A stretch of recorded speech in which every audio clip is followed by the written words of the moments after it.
Men's hockey team in the midst of a bye week here. I'm Matt Gajtka at the RMU Island Sports Center. Practice continues on, though. Players working on their skills, and one of the guys helping them work on their skills is new assistant coach Ryan Cruthers of the class of '08, Robert Morris University. Ryan, first of all, you go from head coach at the junior level back to an assistant coach. What's that transition been like for you so far?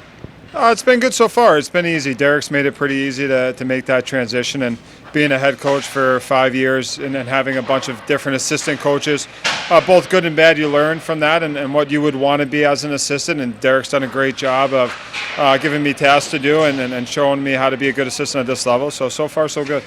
Tell me about the fit at Robert Morris. Clearly you think it's a good one or you wouldn't have come back. What's the feel been like back in your old stomping grounds 11 years later?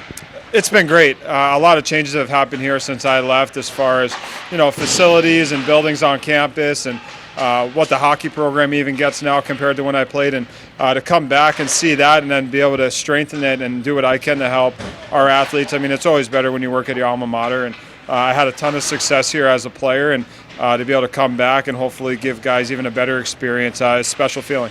Well, Coach Schooley has talked about your ability to coach offense. It's something they haven't had on the assistant staff for a few years here. You still lead the program in points per game going way back when, so it might be a little bit surprising for you with all the great scorers we've had here. But tell me about coaching offense, because I think when we think about coaching in hockey, a lot of it is structure and defense and that sort of thing. But your side of it is different, so how do you go about it? Well, I think it starts with the athlete you have too, and bringing in guys that maybe have an offensive mindset as well. That's already in their DNA, and then from there, it's having a bit of structure in the offensive zone, and it's taken us a little bit of time to kind of understand what we're trying to do in our offensive zone principles and things that we want to do off the rush. But our job right now is to try and find ways to create second opportunities. It's very hard to score goals on initial shots at this level with how good goaltenders are and how well teams are structured defensively. So we're trying to find ways to create second and third opportunities for our guys. And right now we'd like a lot more production. We're getting chances, but our puck management hasn't been there. Or the days that we don't get the chances, our puck management's better. So we haven't really put it all together. So that's what we're working on right now. And this week has been a great week for us to work on our offensive zone stuff, being that we have a bye.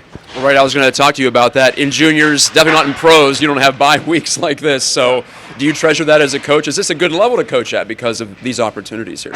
Yeah, it's really unique, college hockey compared to the junior level, as far as, mostly playing the same opponent on the weekend. At the junior level, you might see 2 or 3 different opponents, being 3 different cities. Here, it's pretty standard, whether it's a home and home or one team. So that part's unique. And then the bye week has been great for us because we're in first place in the conference, but there's so much more we could be doing. So I think the bye week comes at a great time. We had a good game against Penn State, not the result we wanted, but I think our overall morale is pretty high, so it's easy to teach when morale's high. And I think knowing that we haven't executed the way we want, this week falls in a great time for us to get better and still have a positive mindset about where we are at in the season.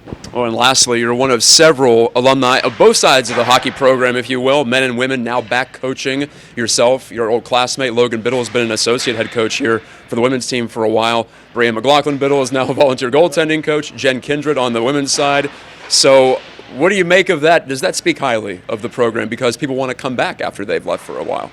Yeah, it goes back to having pride in the program you played for and having a good experience. We obviously, all 4 of us had great experiences here or we wouldn't be back. And again, it's special to work for your alma mater. I think for all of us, we've had unique experiences here where, Logan and Bree are now married and stuff like that. And I met my wife here, and it's just great. I think there's so many good things that have come from this place that makes it special to come back, and then to work in hockey at any level is special, and to do it at the Division I college level is great. So it's cool to have so much alumni around the rink. That's former RMU scoring star Ryan Cruthers, new on the coaching staff as an assistant. Colonials have the weekend off, then a home-and-home against Canisius, November 8th and 9th. Look at RMUcolonials.com for all the schedule and information on that series.